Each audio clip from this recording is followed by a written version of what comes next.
Thank you, Mr. President. I have the honor to deliver this statement on behalf of A3+, mainly Algeria, Guyana, Sierra Leone, and my own country, Somalia.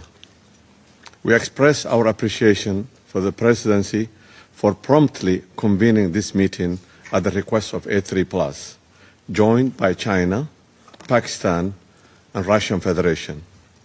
I also want to welcome the participation of the representatives from the Arab League nations, the African Union, Djibouti, Kuwait, South Africa, Turkey, to this meeting. Mr. President, I also want to thank ASG Khalid Kiari for his briefings.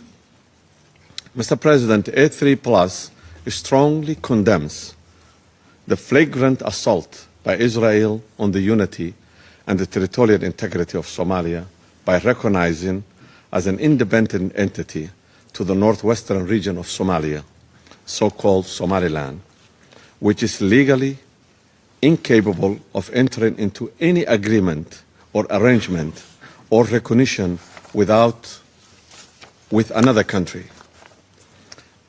Any such purported arrangements are therefore null and void.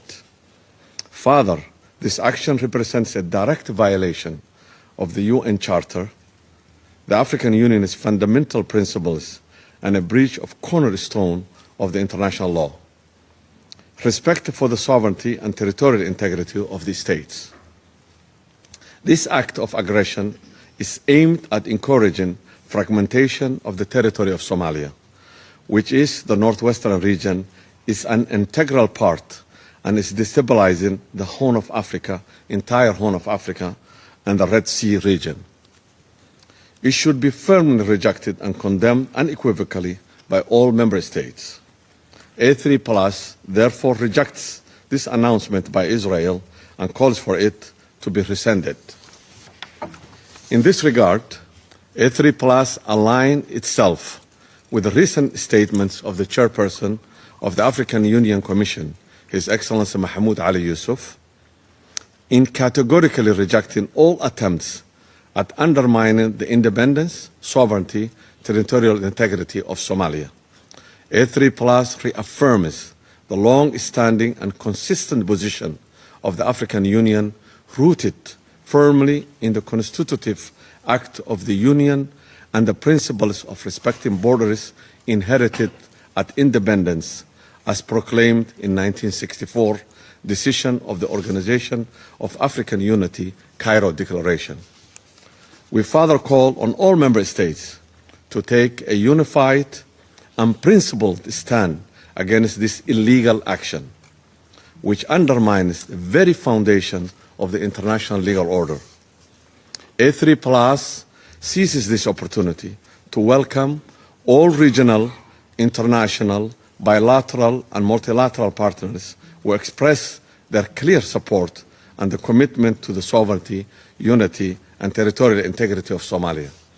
Mr. President, taking note of the statements made by some officials regarding the forced involuntary relocation of Palestinians from their homeland to other countries, A3+ unequivocally reject any steps aimed at advancing this objective, including any attempt by Israel to relocate the Palestinian population from Gaza to northwestern region of Somalia.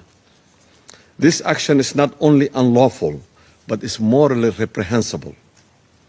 Recalling the provisional measures and advisory opinion of the International Court of Justice regarding the forcible displacement of Palestinian people from their land, we call on Israel to comply with its legal obligations on this matter.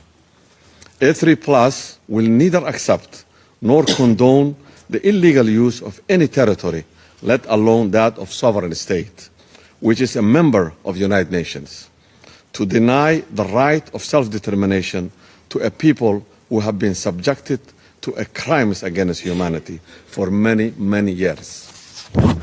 Neither the future of the Palestinian people nor the territorial sovereignty of Somalia can be used as a bargaining chip. This utter disdain for law and morality must be stopped now. We further underscore our steadfast support for the legitimate rights of the Palestinian people, including their right to self-determination and their right to their homeland in accordance with the two-state solution.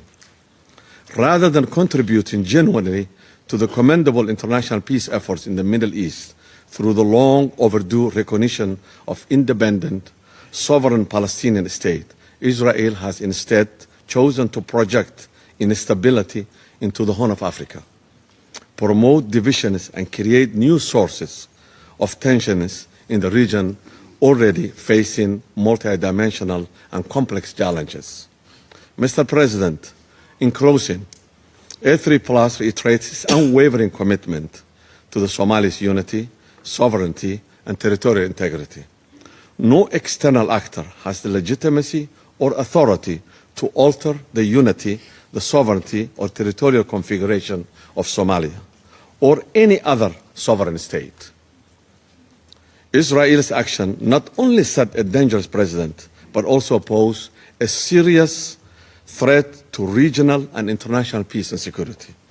A3+ calls again on the international community to uphold its responsibility under the United Nations Charter and to reject any act that undermines the sovereignty, unity, and territorial integrity of Somalia or the rights of the Palestinian people through a manipulative and immoral actions.